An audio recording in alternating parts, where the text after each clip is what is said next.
بسم الله الرحمن الرحيم. ألف لام را تلك آيات الكتاب المبين إنا أنزلناه قرآنا عربيا لعلكم تعقلون نحن نقص عليك أحسن القصص بما أوحينا إليك هذا القرآن وإن كنت من قبله لمن الغافلين إذ قال يوسف لأبيه يا أبت إني رأيت 11 كوكبا والشمس والقمر رأيتهم لي ساجدين قال يا بني لا تقصص رؤياك على إخوتك فيكيدوا لك كيدا إن الشيطان للإنسان عدو مبين وكذلك يجتبيك ربك ويعلمك من تأويل الأحاديث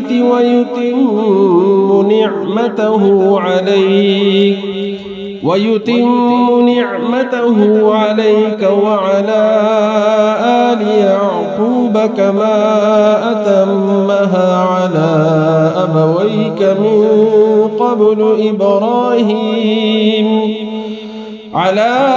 أبويك من قبل إبراهيم وإسحاق إن ربك عليم حكيم لقد كان في يوسف وإخوته آيات للسائلين إذ قالوا ليوسف وأخوه أحب إلى أبينا منا ونحن عصبة إن أبانا لفي ضلال مبين اقتلوا يوسف أو اطرحوه أرضا يخل لكم وجه أبيكم وتكونوا من بعده قوما صالحين قال قائل منهم لا تقتلوا يوسف وألقوه في غيابة الجب يلتقطه بعض السيارة إن كنتم فاعلين قالوا يا أبانا ما لك لا تأمنا على يوسف وإنا له لناصحون أرسله معنا غدا يرتع ويلعب وإنا له لحافظون قال إني ليحزنني أن تذهبوا به وأخاف أن يأكله الذئب وأنتم عنه غافلون قالوا لئن أكله الذئب ونحن عصبة إنا إذا لخاسرون فلما ذهبوا به وأجمعوا أن يجعلوه في غيابة الجب وأوحينا إليه لتنبئنهم بأمرهم هذا وهم لا يشعرون وجاءوا أباهم عشاء يبكون قالوا يا أبانا إنا ذهبنا نستبق وتركنا يوسف عند متاعنا فأكله الذئب وما أنت بمؤمن لنا ولو كنا صادقين وجاءوا على قميصه بدم كذب قال بل سولت لكم أنفسكم أمرا فصبر جميل والله المستعان على ما تصفون. وجاءت سيارة فأرسلوا واردهم فأدلى دلوه قال يا بشرى هذا غلام وأسروه بضاعة والله عليم بما يعملون. وشروه بثمن بخس دراهم معدودة وكانوا فيه من الزاهدين. وقال الذي اشتراه من مصر لامرأته أكرمي مثواه عسى أن ينفعنا أو نتخذه ولدا وكذلك مكنا ليوسف في الأرض ولنعلمه من تأويل الأحاديث والله غالب على أمره ولكن أكثر الناس لا يعلمون. ولما بلغ أشده آتيناه حكما وعلما وكذلك نجزي المحسنين. وراودته التي هو في بيتها عن نفسه وغلقت الأبواب وقالت هيت لك قال معاذ الله إنه ربي أحسن مثواي إنه لا يفلح الظالمون. ولقد همت به وهم بها لولا أن رأى برهان ربه كذلك لنصرف عنه السوء والفحشاء إنه من عبادنا المخلصين. واستبق الباب وقدت قميصه من دبر وألف يا سيدها لدى الباب قالت ما جزاء من أراد بأهلك سوءا إلا أن يسجن أو عذاب أليم. قال هي راودتني عن نفسي وشهد شاهد من أهلها إن كان قميصه قد من قبل فصدقت وهو من الكاذبين وإن كان قميصه قد من دبر فكذبت وهو من الصادقين. فلما رأى قميصه قد من دبر قال إنه من كيدكن إن كيدكن عظيم. يوسف أعرض عن هذا واستغفري لذنبك إنك كنت من الخاطئين. وقال نسوة في المدينة امرأة العزيز تراود فتاها عن نفسه قد شغفها حبا إنا لنراها في ضلال مبين. فلما سمعت بمكرهن أرسلت إليهن وأعتدت لهن متكأ وآتت كل واحدة منهن سكينا وقالت اخرج عليهن فلما رأينه أكبرنه وقطعن أيديهن وقلن حاش لله ما هذا بشرا إن هذا إلا ملك كريم. قالت فذلكن الذي لمتنني فيه ولقد راودته عن نفسه فاستعصم ولئن لم يفعل ما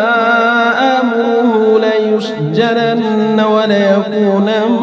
من الصاغرين. قال رب السجن أحب إلي مما يدعونني إليه وإلا تصرف عني كيدهن أصب إليهن وأكن من الجاهلين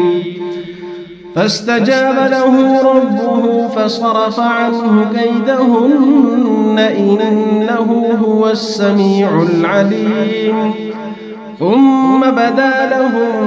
من بعد ما رأوا الآيات ليسجننه حتى حين ودخل معه السجن فتيان قال أحدهما إني أراني أعصر خمرا وقال الآخر إني أراني أحمل فوق رأسي خبزا تأكل الطير منه نبئنا بتأويله إنا نراك من المحسنين قال لا يأتيكما طعام ترزقانه إلا نبأتكما بتأويله قبل أن يأتيكما ذلكما مما علمني ربي إني تركت ملة قوم لا يؤمنون بالله وهم بالآخرة هم كافرون واتبعت ملة آبائي إبراهيم وإسحاق ويعقوب ما كان لنا أن نشرك بالله من شيء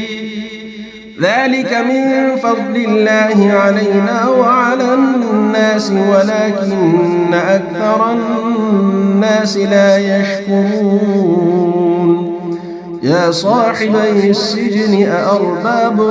متفرقون خير أم الله الواحد القهار ما تعبدون من دونه إلا أسماء سميتموها أنتم وآباؤكم ما أنزل الله بها من سلطان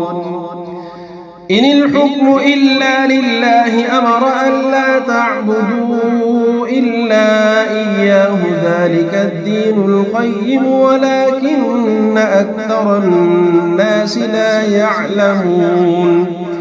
يا صاحبي السجن أما أحدكما فيسقي ربه خمرا وأما الآخر فيصلب فتأكل الطير من رأسه قضي الأمر الذي فيه تستفتيان وقال الذي ظن أنه ناج منه اذكرني عند ربك فأنساه الشيطان ذكر ربه فلبث في السجن 9 سنين وقال الملك إني أرى 7 بقرات سمان يأكلهن 7 عجاف و7 سنبلات خضر وأخر يابسات يا أيها الملأ أفتوني في رؤياي إن كنتم للرؤيا تعبرون قالوا أضغاث أحلام وما نحن بتأويل الأحلام بعالمين وقال الذي نجا منهما وادكر بعد أمة أنا أنبئكم بتأويله فأرسلون يوسف أيها الصديق أفتنا في 7 بقرات سمان يأكلهن 7 عجاف و7 سنبلات خضر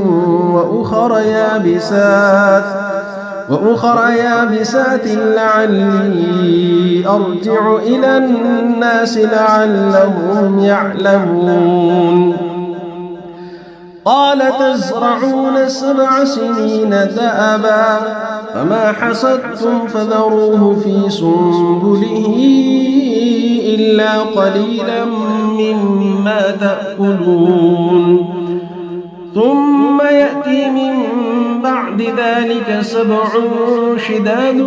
يأكلن ما قدمتم لهن إلا قليلا مما تحصنون ثم يأتي من بعد ذلك عام فيه يغاث الناس وفيه يعصرون وقال الملك ائتوني به فلما جاءه الرسول قال ارجع إلى ربك فاسأله ما بال النسوة اللاتي قطعن أيديهن إن ربي بكيدهن عليم قال ما خطبكن إذ راوتن يوسف عن نفسه قلن حاش لله ما علمنا عليه من سوء قالت امرأة العزيز الآن حصحص الحق أنا راودته عن نفسه وإنه لمن الصادقين ذلك ليعلم أني لم أخنه بالغيب وأن الله لا يهدي كيد الخائنين وما أبرئ نفسي إن النفس لأمارة بالسوء إلا ما رحم ربي إن ربي غفور رحيم وقال الملك ائتوني به أستخلصه لنفسي فلما كلمه قال إنك اليوم لدينا مكين أمين قال اجعلني على خزائن الأرض إني حفيظ عليم وكذلك مكنا ليوسف في الأرض يتبوأ منها حيث يشاء نصيب برحمتنا من نشاء ولا نضيع أجر المحسنين ولأجر الآخرة خير للذين آمنوا وكانوا يتقون وجاء إخوة يوسف فدخلوا عليه فعرفهم وهم له منكرون ولما جهزهم بجهازهم قال ائتوني بأخ لكم من أبيكم ألا ترون أني أوفي الكيل وأنا خير المنزلين فإن لم تأتوني به فلا كيل لكم عندي ولا تقربون قالوا سنراود عنه أباه وإنا لفاعلون وقال لفتيانه اجعلوا بضاعتهم في رحالهم لعلهم يعرفونها إذا انقلبوا إلى أهلهم لعلهم يرجعون فلما رجعوا إلى أبيهم قالوا يا أبانا منع منا الكيل فأرسل معنا أخانا نكتل وإنا له لحافظون قال هل آمنكم عليه إلا كما أمنتكم على أخيه من قبل فالله خير حافظا وهو أرحم الراحمين ولما فتحوا متاعهم وجدوا بضاعتهم ردت إليهم قالوا يا أبانا ما نبغي هذه بضاعتنا ردت إلينا ونمير أهلنا ونحفظ أخانا ونزداد كيل بعير ذلك كيل يسير قال لن أرسله معكم حتى تؤتون موثقا من الله لتأتونني به إلا أن يحاط بكم فلما آتوه موثقهم قال الله على ما نقول وكيل وقال يا بني لا تدخلوا من باب واحد وادخلوا من أبواب متفرقة وما أغني عنكم من الله من شيء إن الحكم إلا لله عليه توكلت وعليه فليتوكل المتوكلون. ولما دخلوا من حيث أمرهم أبوهم ما كان يغني عنهم من الله من شيء إلا حاجة في نفس يعقوب قضاها وإنه لذو علم لما علمناه ولكن أكثر الناس لا يعلمون. ولما دخلوا على يوسف آوى إليه أخاه قال إني أنا أخوك فلا تبتئس بما كانوا يعملون. فلما جهزهم بجهازهم جعل السقاية في رحل أخيه ثم أذن مؤذن أيتها العير إنكم لسارقون. قالوا وأقبلوا عليهم ماذا تفقدون؟ قالوا نفقد صواع الملك ولمن جاء به حمل بعير وأنا به زعيم. قالوا تالله لقد علمتم ما جئنا لنفسد في الأرض وما كنا سارقين.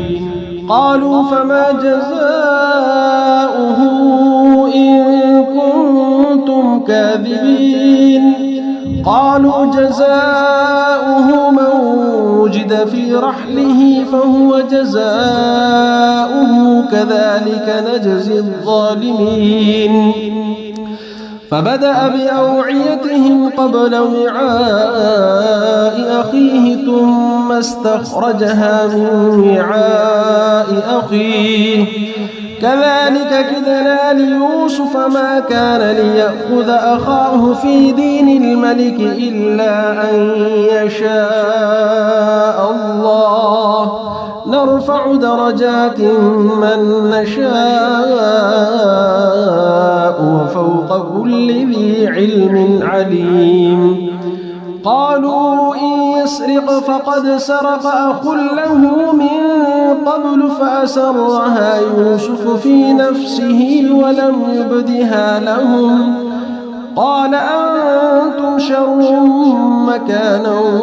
والله أعلم بما تصفون. قالوا يا أيها العزيز إن له أبا شيخا كبيرا فخذ أحدنا مكانه إنا نراك من المحسنين. قال معاذ الله أن نأخذ إلا من وجدنا متاعنا عنده إنا إذا لظالمون. فلما استيئسوا منه خلصوا نجيا قال كبيرهم ألم تعلموا أن أباكم قد أخذ عليكم موثقا من الله ومن قبل ما فرطتم في يوسف فلن أبرح الأرض حتى يأذن لي أبي أو يحكم الله لي وهو خير الحاكمين. ارجعوا إلى أبيكم فقولوا يا أبانا إن ابنك سرق وما شهدنا إلا بما علمنا وما كنا للغيب حافظين. واسأل القرية التي كنا فيها والعير التي أقبلنا فيها وإنا لصادقون. قال بل سولت لكم أنفسكم أمرا فصبر جميل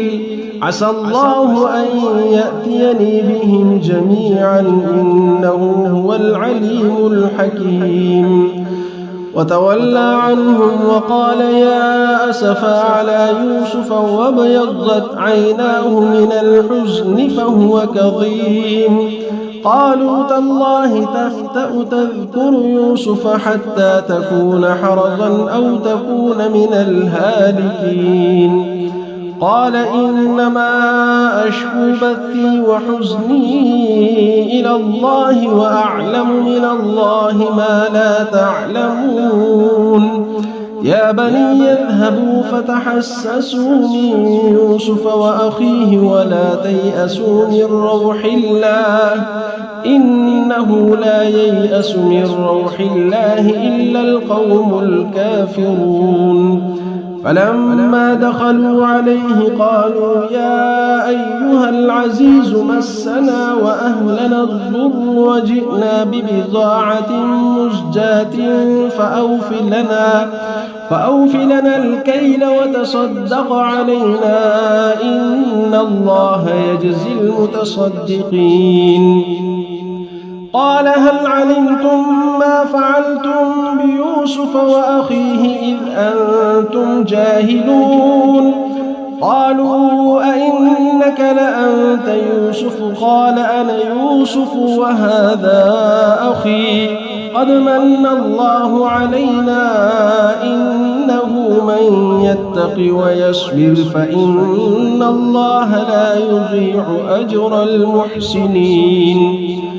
قالوا تالله لقد آثرك الله علينا وإن كنا لخاطئين. قال لا تثريب عليكم اليوم يغفر الله لكم وهو أرحم الراحمين. اذهبوا بقميصي هذا فألقوه على وجه أبي يأت بصيرا وأتوني بأهلكم أجمعين. ولما فصلت العير قال أبوهم إني لأجد ريح يوسف لولا أن تفندون. قالوا تالله إنك لفي ضلالك القديم. فلما أن جاء البشير ألقاه على وجهه فارتد بصيرا قال ألم أقل لكم إني أعلم من الله ما لا تعلمون. قالوا يا أبانا استغفر لنا ذنوبنا إنا كنا خاطئين. قال سوف أستغفر لكم ربي إنه هو الغفور الرحيم. فلما دخلوا على يوسف آوى إليه أبويه وقال ادخلوا مصر إن شاء الله آمنين. ورفع أبويه على العرش وخروا له سجدا وقال يا أمت هذا تأويل رؤياي من قبل قد جعلها ربي حقا وقد أحسن بي إذ أخرجني من السجن وجاء بكم من البدو من بعد أن نزغ الشيطان بيني وبين إخوتي إن ربي لطيف لما يشاء إنه هو العليم الحكيم. رب قد آتيتني من الملك وعلمتني من تأويل الأحاديث فاطر السماوات والأرض أنت ولي في الدنيا والآخرة توفني مسلما وألحقني بالصالحين. ذلك من أنباء الغيب نوحيه إليك وما كنت لديهم إذ أجمعوا أمرهم وهم يمكرون. وما أكثر الناس ولو حرصت بمؤمنين وما تسألهم عليه من أجر إن هو إلا ذكر للعالمين. وكأي من آية في السماوات والأرض يمرون عليها وهم عنها معرضون وما يؤمن أكثرهم بالله إلا وهم مشركون أفأمنوا أن تأتيهم غاشية من عذاب الله أو تأتيهم الساعة بغتة وهم لا يشعرون قل هذه سبيلي أدعو إلى الله على بصيرة أنا ومن اتبعني وسبحان الله وما أنا من المشركين وما أرسلنا من قبلك إلا رجالا نوحي إليهم من أهل القرى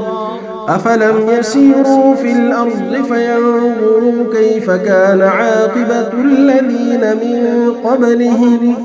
ولدار الآخرة خير للذين اتقوا أفلا تعقلون حتى إذا استيأس الرسل وظنوا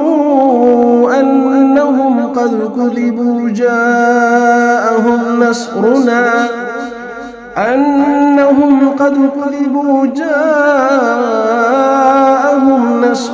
فنجي من نشاء ولا يرد بأسنا عن القوم المجرمين لقد كان في قصصهم عبرة لأولي الألباب ما كان حديثا يفترى ولكن تصديق الذي بين يديه وتفصيل كل شيء وهدى ورحمة لقوم يؤمنون. بسم الله الرحمن الرحيم. ألف لام را تلك آيات الكتاب المبين إنا أنزلناه قرآنا عربيا لعلكم تعقلون نحن نقص عليك أحسن القصص بما أوحينا إليك هذا القرآن وإن كنت من قبله لمن الغافلين إذ قال يوسف لأبيه يا أبت إني رأيت 11 كوكبا والشمس والقمر رأيتهم لي ساجدين قال يا بني لا تقصص رؤياك على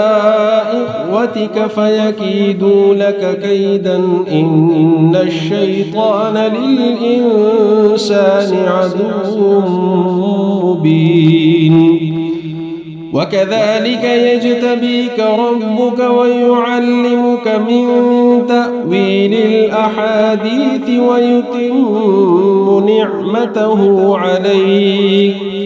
ويتم نعمته عليك وعلى آل يعقوب كما أتمها على أبويك من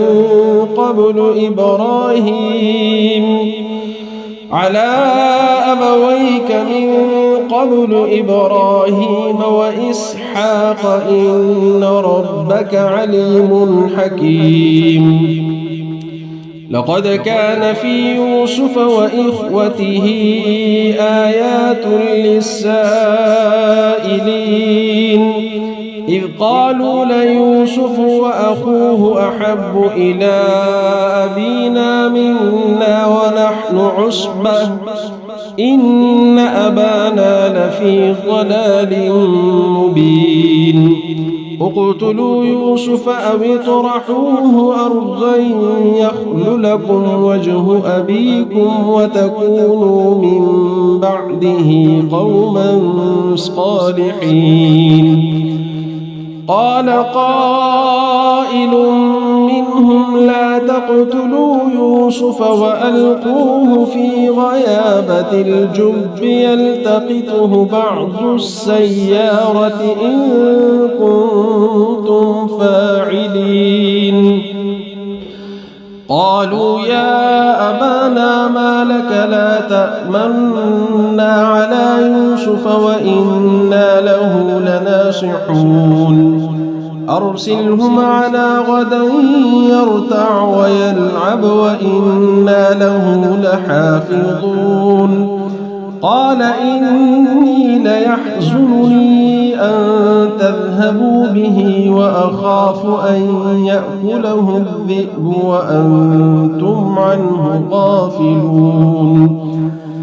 قالوا لئن أكله الذئب ونحن عصبة إنا إذا لخاسرون فلما ذهبوا به وأجمعوا أن يجعلوه في غيابة الجب وأوحينا إليه لتنبئنهم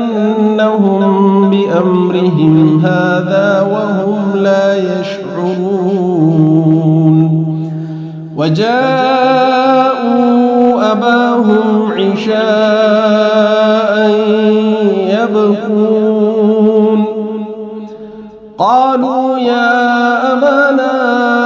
إنا ذهبنا نستبق وتركنا يوسف عند متاعنا فأكله الذئب وما أنت بمؤمن لنا ولو كنا صادقين وجاءوا على قميصه بدم كذب قال بل سولت لكم أنفسكم أمرا فصبر جميل والله المستعان على ما تصفون وجاءت سيارة فأرسلوا واردهم فأدلى دلوه قال يا بشرى هذا غلام وأسروه بضاعة والله عليم بما يعملون وشروه بثمن بخس دراهم معدودة وكانوا فيه من الزاهدين وقال الذي اشتراه من مصر لامرأته أكرمي مثواه عسى أن ينفعنا أو نتخذه ولدا وكذلك مكنا ليوسف في الأرض ولنعلمه من تأويل الأحاديث والله غالب على أمره ولكن أكثر الناس لا يعلمون ولما بلغ أشده آتيناه حكما وعلما وكذلك نجزي المحسنين وراودته التي هو في بيتها عن نفسه وغلقت الأبواب وقالت هيت لك قال معاذ الله إنه ربي أحسن مثواي إنه لا يفلح الظالمون ولقد همت به وهم بها لولا أن رأى برهان ربه كذلك لنصرف عنه السوء والفحشاء إنه من عبادنا المخلصين واستبق الباب وقدت قميصه من دبر وألف يا سيدها لدى الباب قالت ما جزاء من أراد بأهلك سوءا إلا أن يسجن أو عذاب أليم قال هي راودتني عن نفسي وشهد شاهد من أهلها إن كان قميصه قد من قبل فصدقت وهو من الكاذبين وإن كان قميصه قد من دبر فكذبت وهو من الصادقين فلما رأى قميصه قد من دبر قال إنه من كيدكن إن كيدكن عظيم يوسف أعرض عن هذا واستغفري لذنبك إنك كنت من الخاطئين وقال نسوة في المدينة امرأة العزيز تراود فتاها عن نفسه قد شغفها حبا إنا لنراها في ضلال مبين فلما سمعت بمكرهن أرسلت إليهن وأعتدت لهن متكأ وآتت كل واحدة منهن سكينا وقالت اخرج عليهن فلما رأينه أكبرنه وقطعن أيديهن وقلن حاش لله ما هذا بشرا إن هذا إلا ملك كريم قالت فذلكن الذي لمتنني فيه ولقد راودته عن نفسه فاستعصم ولئن لم يفعل ما آمره ليسجنن وليكونن من الصاغرين قال رب السجن أحب إلي مما يدعونني إليه وإلا تصرف عني كيدهن أصب إليهن وأكن من الجاهلين فاستجاب له ربه فصرف عنه كيدهن إنه هو السميع العليم ثم بدا لهم من بعد ما رأوا الآيات ليسجننه حتى حين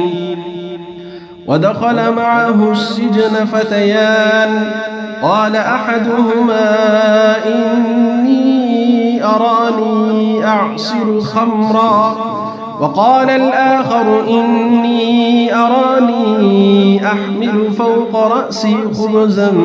تأكل الطير منه نبئنا بتأويله إنا نراك من المحسنين قال لا يأتيكما طعام ترزقانه إلا نبأتكما بتأويله قبل أن يأتيكما ذلكما مما علمني ربي إني تركت ملة قوم لا يؤمنون بالله وهم بالآخرة هم كافرون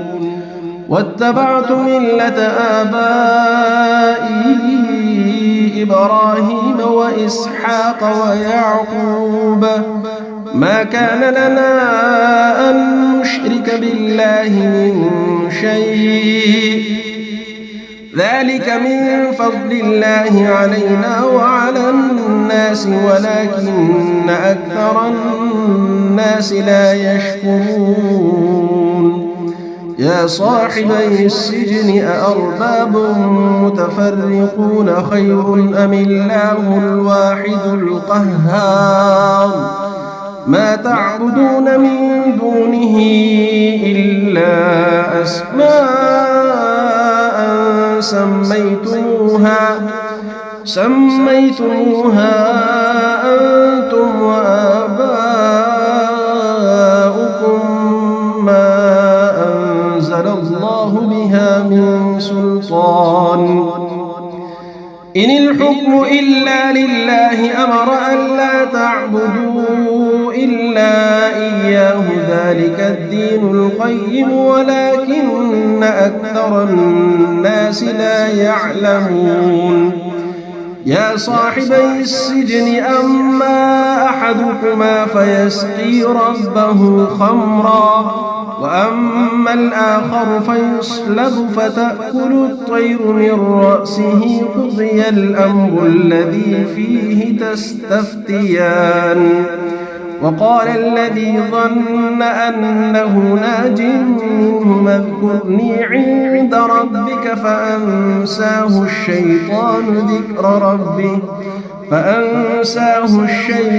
ذكر ربه فلبث في السجن 9 سنين وقال الملك إني أرى 7 بقرات سمان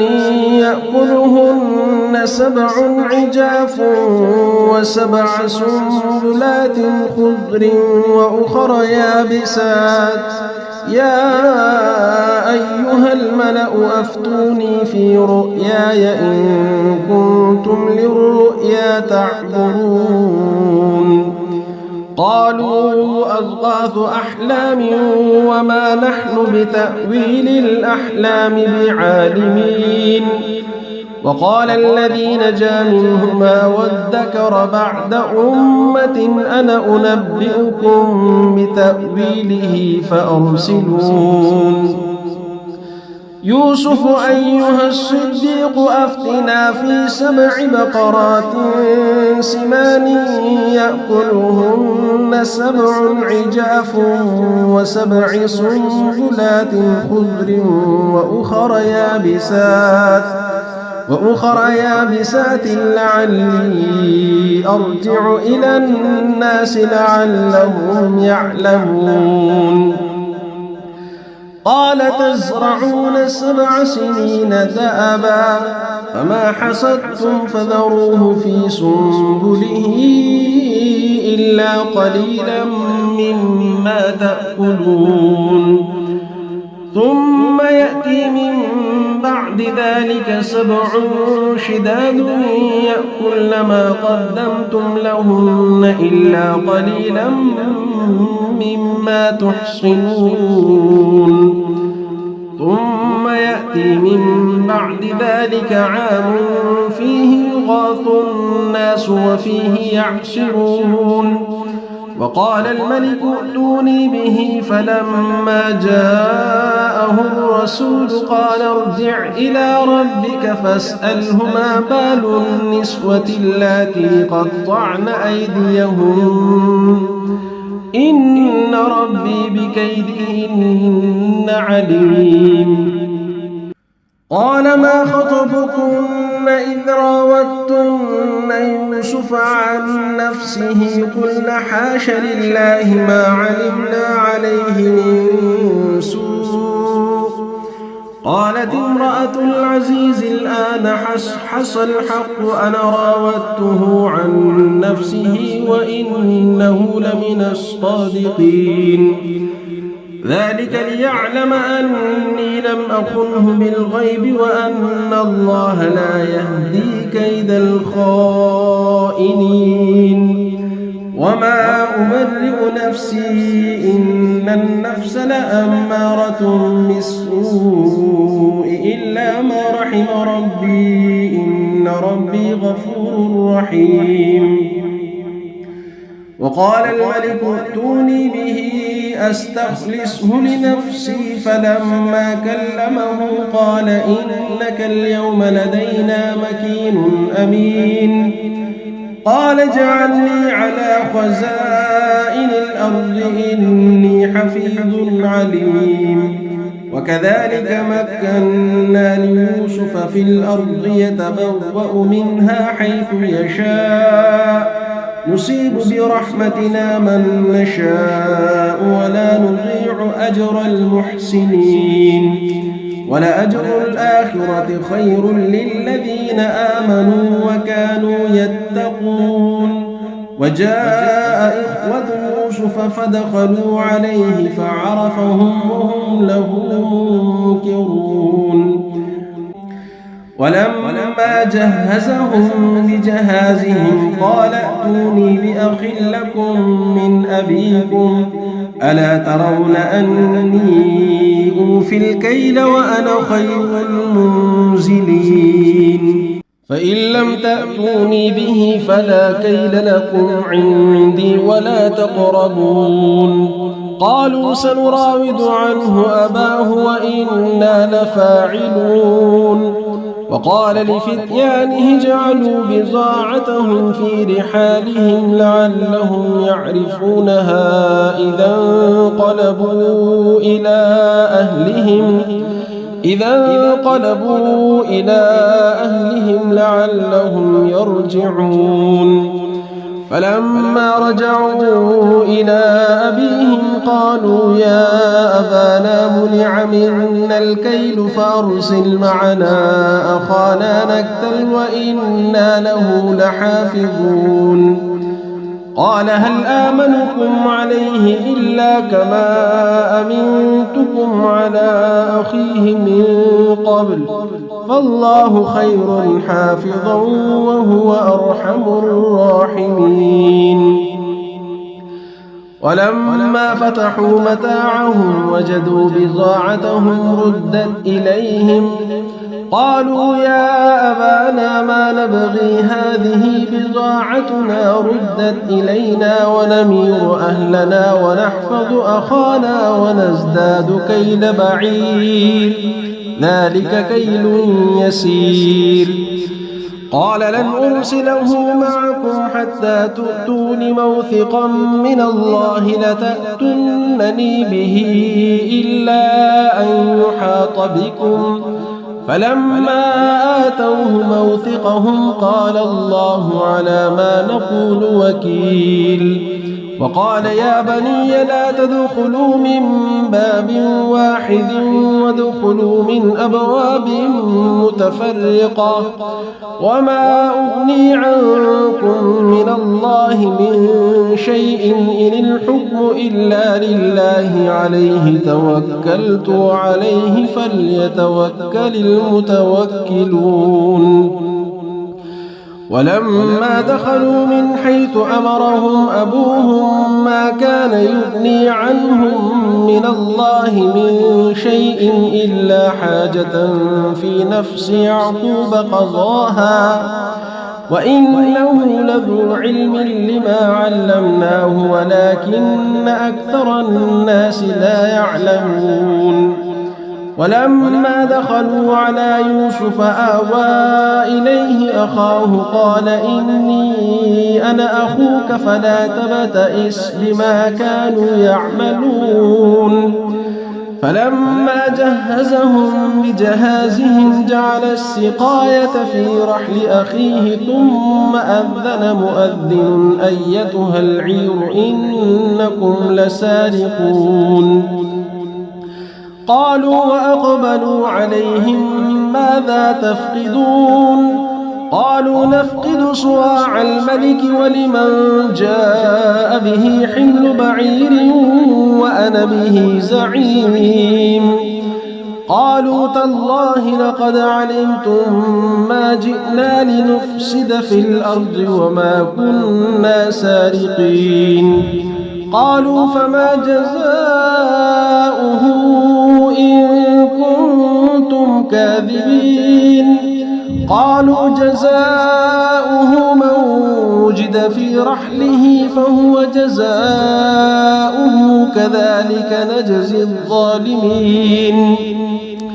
فبدأ بأوعيتهم قبل وعاء أخيه ثم استخرجها من وعاء أخيه كذلك كدنا ليوسف ما كان ليأخذ أخاه في دين الملك إلا أن يشاء الله نرفع درجات من نشاء وفوق كل ذي علم عليم قالوا إن يسرق فقد سرق أخ له من قبل فأسرها يوسف في نفسه ولم يبدها لهم قال أنتم شر مكانا والله أعلم بما تصفون. قالوا يا أيها العزيز إن له أبا شيخا كبيرا فخذ أحدنا مكانه إنا نراك من المحسنين. قال معاذ الله أن نأخذ إلا من وجدنا متاعنا عنده إنا إذا لظالمون. فلما استيئسوا منه خلصوا نجيا قال كبيرهم ألم تعلموا أن أباكم قد أخذ عليكم موثقا من الله ومن قبل ما فرطتم في يوسف فلن أبرح الأرض حتى يأذن لي أبي أو يحكم الله لي وهو خير الحاكمين. ارجعوا إلى أبيكم فقولوا يا أبانا إن ابنك سرق وما شهدنا إلا بما علمنا وما كنا للغيب حافظين. واسأل القرية التي كنا فيها والعير التي أقبلنا فيها وإنا لصادقون. قال بل سولت لكم أنفسكم أمرا فصبر جميل عسى الله أن يأتيني بهم جميعا إنه هو العليم الحكيم. وتولى عنهم وقال يا أسفا على يوسف وابيضت عيناه من الحزن فهو كظيم. قالوا تالله تفتأ تذكر يوسف حتى تكون حرضا أو تكون من الهالكين. قال إنما أشكو بثي وحزني إلى الله وأعلم من الله ما لا تعلمون. يا بني اذهبوا فتحسسوا من يوسف وأخيه ولا تيأسوا من روح الله إنه لا ييأس من روح الله إلا القوم الكافرون. فلما دخلوا عليه قالوا يا أيها العزيز مسنا وأهلنا الضر وجئنا ببضاعة مزجاة فأوف لنا الكيل وتصدق علينا إن الله يجزي المتصدقين. قال هل علمتم ما فعلتم بيوسف وأخيه إذ أنتم جاهلون؟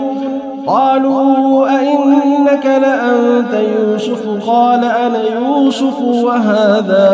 أخي قد من الله علينا إنه من يتق ويصبر فإن الله لا يضيع أجر المحسنين. قالوا تالله لقد آثرك الله علينا وإن كنا لخاطئين. قال لا تثريب عليكم اليوم يغفر الله لكم وهو أرحم الراحمين.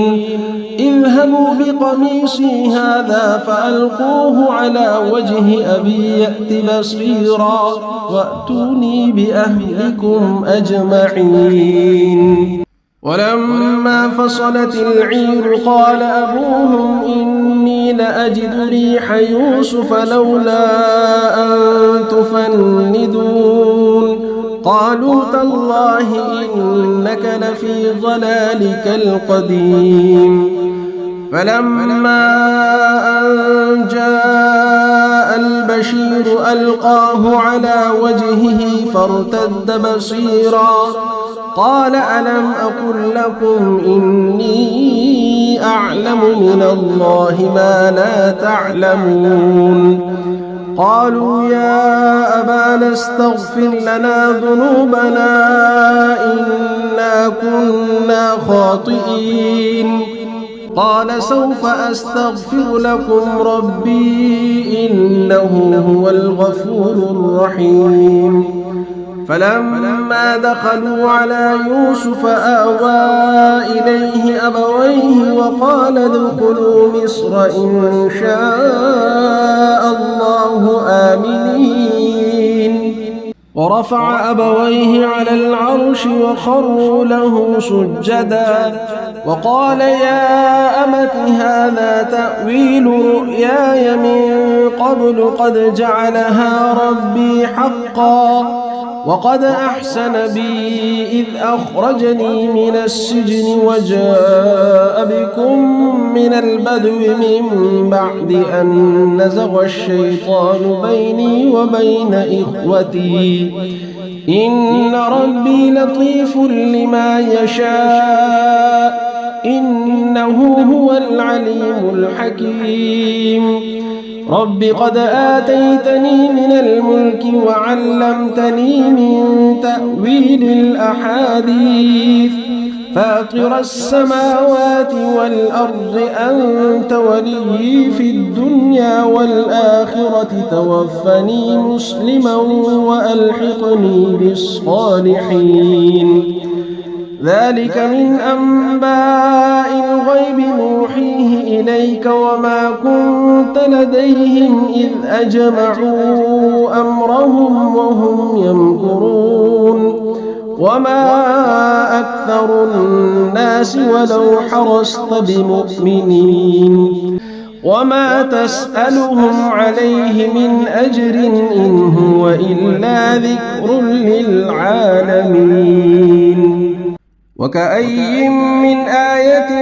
في السماوات والأرض يمرون عليها وهم عنها معرضون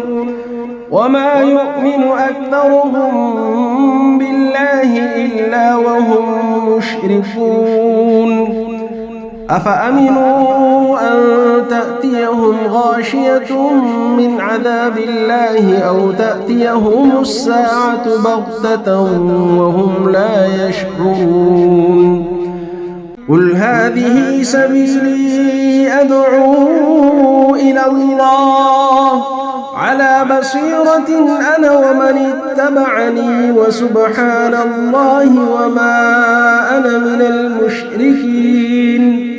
وما أرسلنا من قبلك إلا رجالا نوحي إليهم من أهل القرى أفلم يسيروا في الأرض فينظروا كيف كان عاقبة الذين من قبلهم ولدار الآخرة خير للذين اتقوا أفلا تعقلون حتى إذا استيأس الرسل وظنوا أنهم قد كذبوا جاءهم نصرنا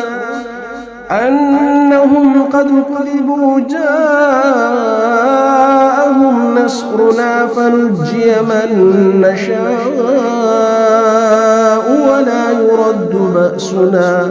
ولا يرد بأسنا عن القوم المجرمين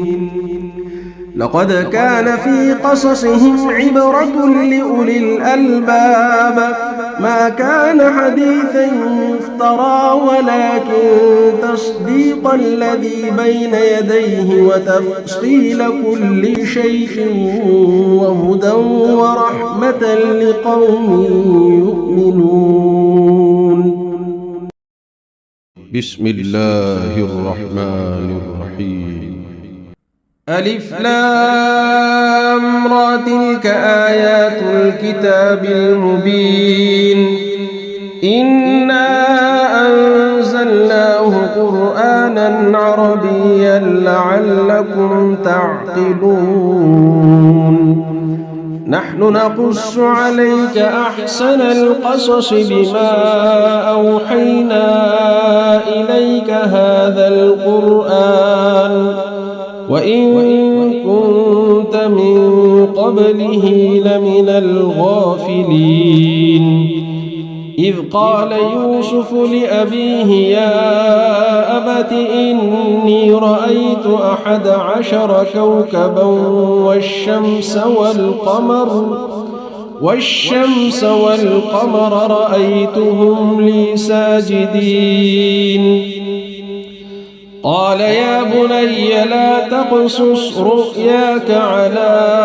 إخوتك فيكيدوا لك كيدا إن الشيطان للإنسان عدو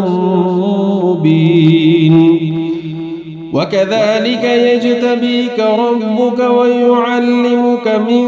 تأويل الأحاديث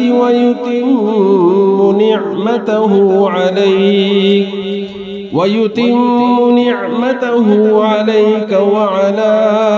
آل يعقوب كما أتمها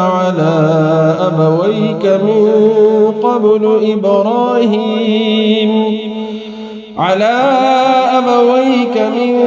قبل إبراهيم وإسحاق إن ربك عليم حكيم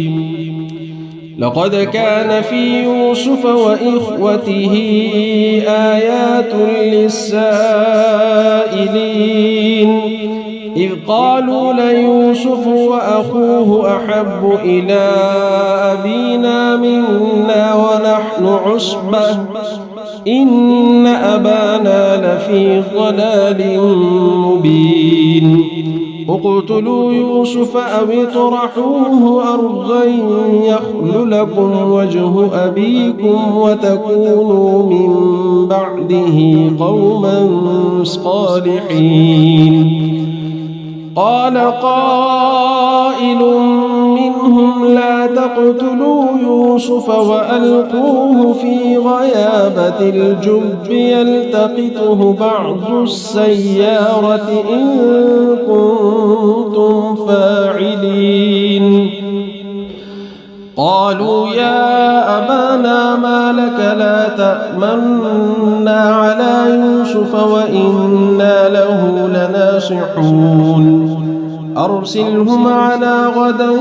يرتع ويلعب وإنا له لحافظون قال إني ليحزنني أن تذهبوا به وأخاف أن يأكله الذئب وأنتم عنه غافلون قالوا لئن أكله الذئب ونحن عصبة إنا إذا لخاسرون فلما ذهبوا به وأجمعوا أن يجعلوه في غيابة الجب وأوحينا إليه لتنبئنهم بأمرهم هذا وهم لا يشعرون وجاءوا أباهم عشاء يبكون قالوا يا أبانا إنا ذهبنا نستبق وتركنا يوسف عند متاعنا فأكله الذئب وما أنت بمؤمن لنا ولو كنا صادقين وجاءوا على قميصه بدم كذب قال بل سولت لكم أنفسكم أمرا فصبر جميل والله المستعان على ما تصفون وجاءت سيارة فأرسلوا واردهم فأدلى دلوه قال يا بشرى هذا غلام وأسروه بضاعة والله عليم بما يعملون وشروه بثمن بخس دراهم معدودة وكانوا فيه من الزاهدين وقال الذي اشتراه من مصر لامرأته أكرمي مثواه عسى أن ينفعنا أو نتخذه ولدا وكذلك مكنا ليوسف في الأرض ولنعلمه من تأويل الأحاديث والله غالب على أمره ولكن أكثر الناس لا يعلمون ولما بلغ أشده آتيناه حكما وعلما وكذلك نجزي المحسنين وراودته التي هو في بيتها عن نفسه وغلقت الأبواب وقالت هيت لك قال معاذ الله إنه ربي أحسن مثواي إنه لا يفلح الظالمون ولقد همت به وهم بها لولا أن رأى برهان ربه كذلك لنصرف عنه السوء والفحشاء إنه من عبادنا المخلصين واستبق الباب وقدت قميصه من دبر وألف يا سيدها لدى الباب قالت ما جزاء من أراد بأهلك سوءا إلا أن يسجن أو عذاب أليم قال هي راودتني عن نفسي وشهد شاهد من أهلها إن كان قميصه قد من قبل فصدقت وهو من الكاذبين وإن كان قميصه قد من دبر فكذبت وهو من الصادقين فلما رأى قميصه قد من دبر قال إنه من كيدكن إن كيدكن عظيم يوسف أعرض عن هذا واستغفري لذنبك إنك كنت من الخاطئين وقال نسوة في المدينة امرأة العزيز تراود فتاها عن نفسه قد شغفها حبا إنا لنراها في ضلال مبين فلما سمعت بمكرهن أرسلت إليهن وأعتدت لهن متكأ وآتت كل واحدة منهن سكينا وقالت اخرج عليهن فلما رأينه أكبرنه وقطعن أيديهن وقلن حاش لله ما هذا بشرا إن هذا إلا ملك كريم قالت فذلكن الذي لمتنني فيه ولقد راودته عن نفسه فاستعصم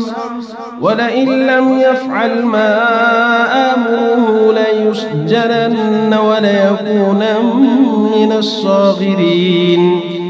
قال رب السجن أحب إلي مما يدعونني إليه وإلا تصرف عني كيدهن أصب إليهن وأكن من الجاهلين فاستجاب له ربه فصرف عنه كيدهن إنه هو السميع العليم ثم بدا لهم من بعد ما رأوا الآيات ليسجننه حتى حين ودخل معه السجن فتيان قال أحدهما إني أراني أعصر خمرا وقال الآخر إني أراني أحمل فوق رأسي خبزا تأكل الطير منه نبئنا بتأويله إنا نراك من المحسنين قال لا يأتيكما طعام ترزقانه إلا نبأتكما بتأويله قبل أن يأتيكما ذلكما مما علمني ربي إني تركت ملة قوم لا يؤمنون بالله وهم بالآخرة هم كافرون واتبعت ملة آبائي إبراهيم وإسحاق ويعقوب ما كان لنا أن نشرك بالله من شيء ذلك من فضل الله علينا وعلى الناس ولكن أكثر الناس لا يشكرون يا صاحبي السجن أأرباب متفرقون خير أم الله الواحد القهار ما تعبدون من دونه إلا أسماء سميتموها أنتم وآباؤكم ما أنزل الله بها من سلطان إن الحكم إلا لله أمر ألا تعبدوا إلا إياه ذلك الدين القيم ولكن أكثر الناس لا يعلمون يا صاحبي السجن أما أحدكما فيسقي ربه خمرا وأما الآخر فيصلب فتأكل الطير من رأسه قضي الأمر الذي فيه تستفتيان وقال الذي ظن أنه ناج منهما اذكرني عند ربك فأنساه الشيطان ذكر ربه فلبث في السجن بضع سنين وقال الملك إني أرى 7 بقرات سمان يأكلهن 7 عجاف و7 سنبلات خضر وأخر يابسات يا أيها الملأ أفتوني في رؤياي إن كنتم للرؤيا تعبرون قالوا أضغاث أحلام وما نحن بتأويل الأحلام بعالمين وقال الذي نجا منهما وادكر بعد أمة أنا أنبئكم بتأويله فأرسلون يوسف أيها الصديق أفتنا في 7 بقرات سمان يأكلهن 7 عجاف و7 سنبلات خضر وأخر يابسات لعلي أرجع إلى الناس لعلهم يعلمون قال تزرعون 7 سنين دأبا فما حصدتم فذروه في سنبله إلا قليلا مما تأكلون ثم يأتي من بعد ذلك 7 شداد يأكلن ما قدمتم لهن إلا قليلا مما تحصنون ثم يأتي من بعد ذلك عام فيه يغاث الناس وفيه يعصرون وقال الملك ائتوني به فلما جاءه الرسول قال ارجع إلى ربك فاسأله ما بال النسوة اللاتي قطعن أيديهن إن ربي بكيدهن عليم. قال ما خطبكن إذ راوتن يوسف عن نفسه قلن حاش لله ما علمنا عليه من سوء. قالت امرأة العزيز الآن حصحص الحق أنا راودته عن نفسه وإنه لمن الصادقين. ذلك ليعلم أني لم أخنه بالغيب وأن الله لا يهدي كيد الخائنين. وما أبرئ نفسي إن النفس لأمارة بالسوء إلا ما رحم ربي إن ربي غفور رحيم. وقال الملك ائتوني به أستخلصه لنفسي فلما كلمه قال إنك اليوم لدينا مكين أمين. قال اجعلني على خزائن الأرض إني حفيظ عليم. وكذلك مكنا ليوسف في الأرض يتبوأ منها حيث يشاء نصيب برحمتنا من نشاء ولا نضيع أجر المحسنين. ولأجر الآخرة خير للذين آمنوا وكانوا يتقون. وجاء إخوة يوسف فدخلوا عليه فعرفهم وهم له منكرون. ولما جهزهم لجهازهم قال ائتوني بأخ لكم من أبيكم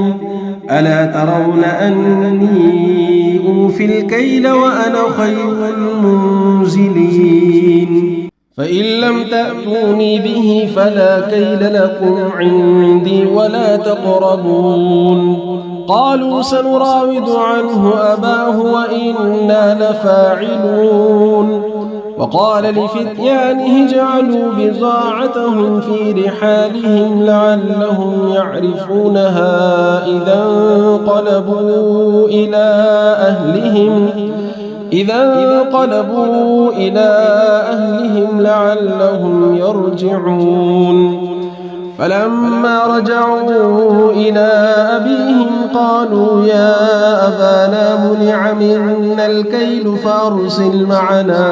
أخانا نكتل وإنا له لحافظون.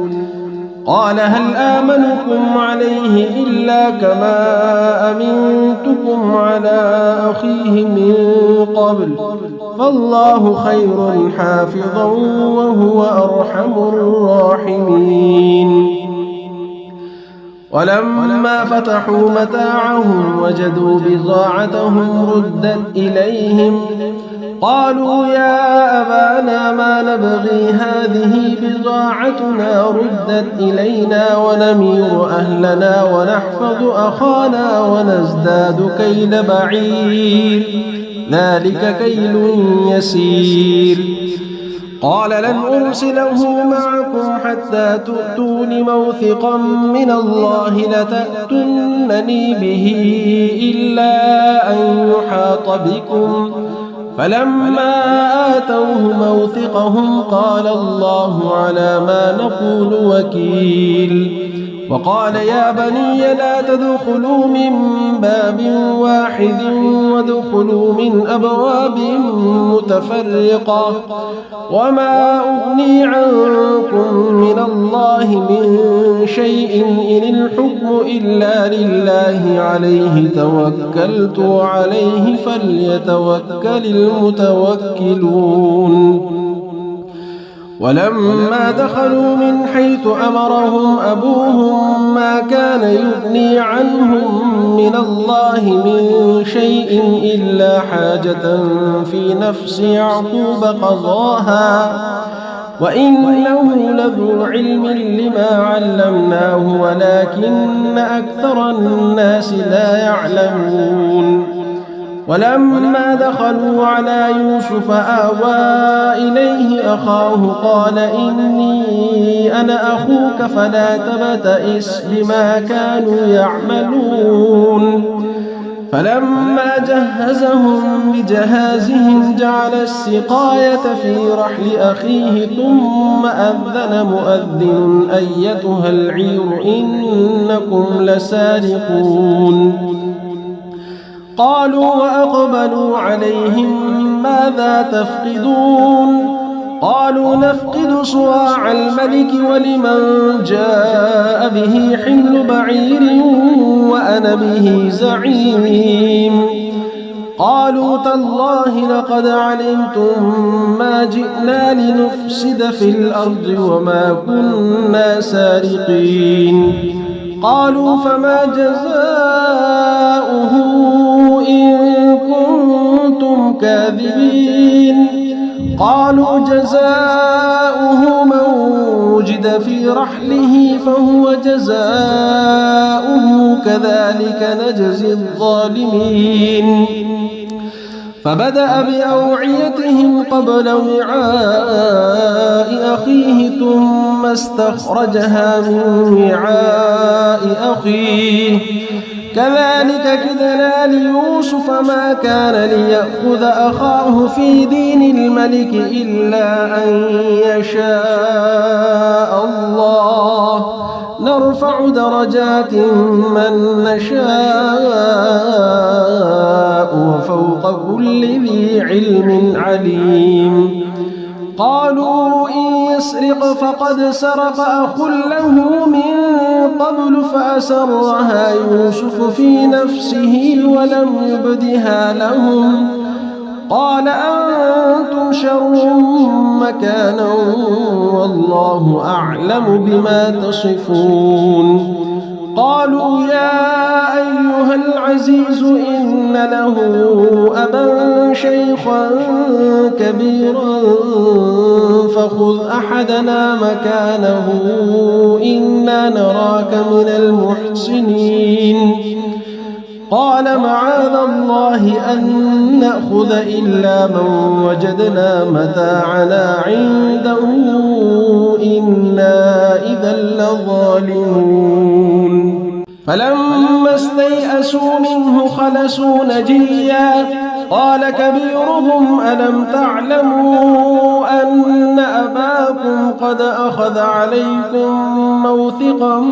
من الله ومن قبل ما فرطتم في يوسف فلن أبرح الأرض حتى يأذن لي أبي أو يحكم الله لي وهو خير الحاكمين ارجعوا إلى أبيكم فقولوا يا أبانا إن ابنك سرق وما شهدنا إلا بما علمنا وما كنا للغيب حافظين واسأل القرية التي كنا فيها والعير التي أقبلنا فيها وإنا لصادقون قال بل سولت لكم أنفسكم أمرا فصبر جميل عسى الله أن يأتيني بهم جميعا إنه هو العليم الحكيم وتولى عنهم وقال يا أسفا على يوسف وابيضت عيناه من الحزن فهو كظيم قالوا تالله تفتأ تذكر يوسف حتى تكون حرضا أو تكون من الهالكين قال إنما أشكو بثي وحزني إلى الله وأعلم من الله ما لا تعلمون يا بني اذهبوا فتحسسوا من يوسف وأخيه ولا تيأسوا من روح الله إنه لا ييأس من روح الله إلا القوم الكافرون فلما دخلوا عليه قالوا يا أيها العزيز مسنا وأهلنا الضر وجئنا ببضاعة مزجاة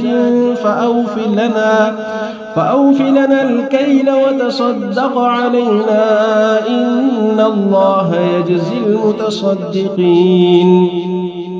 قال هل علمتم ما فعلتم بيوسف وأخيه إذ أنتم جاهلون؟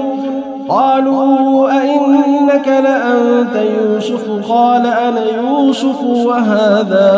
أخي قد من الله علينا إنه من يتق ويصبر فإن الله لا يضيع أجر المحسنين. قالوا تالله لقد آثرك الله علينا وإن كنا لخاطئين. قال لا تثريب عليكم اليوم يغفر الله لكم وهو أرحم الراحمين. اذهبوا بقميصي هذا فألقوه على وجه أبي يأت بصيرا وأتوني بأهلكم أجمعين. ولما فصلت العير قال أبوهم إني لأجد ريح يوسف لولا أن تفندون. قالوا تالله إنك لفي ضلالك القديم. فلما أن جاء البشير ألقاه على وجهه فارتد بصيرا قال ألم أقل لكم إني أعلم من الله ما لا تعلمون. قالوا يا أبانا استغفر لنا ذنوبنا إنا كنا خاطئين. قال سوف أستغفر لكم ربي إنه هو الغفور الرحيم. فلما دخلوا على يوسف آوى إليه أبويه وقال ادخلوا مصر إن شاء الله آمنين.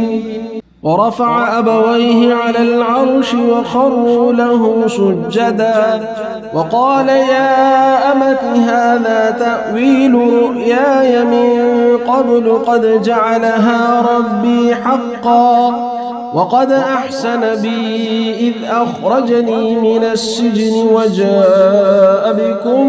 من البدو من بعد أن نزغ الشيطان بيني وبين إخوتي إن ربي لطيف لما يشاء إنه هو العليم الحكيم. رب قد آتيتني من الملك وعلمتني من تأويل الأحاديث فاطر السماوات والأرض أنت ولي في الدنيا والآخرة توفني مسلما وألحقني بالصالحين.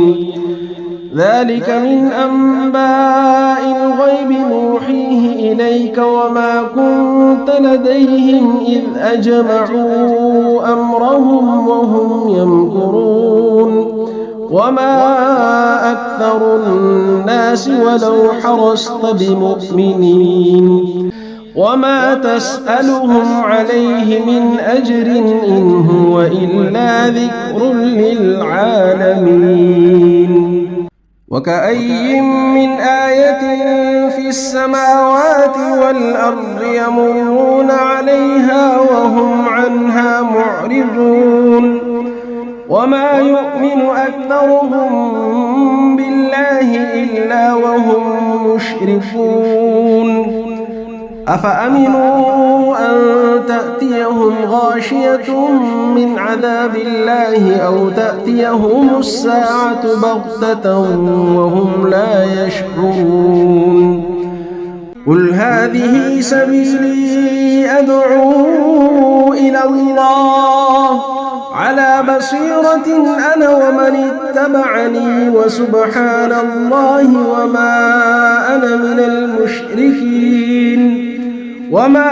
أرسلنا من قبلك إلا رجالا نوحي إليهم من أهل القرى أفلم يسيروا في الأرض فينظروا كيف كان عاقبة الذين من قبلهم ولدار الآخرة خير للذين اتقوا أفلا تعقلون حتى إذا استيأس الرسل وظنوا أنهم قد كذبوا جاءهم نصرنا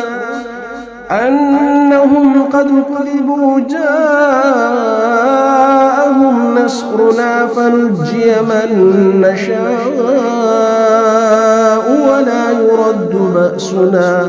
ولا يرد بأسنا عن القوم المجرمين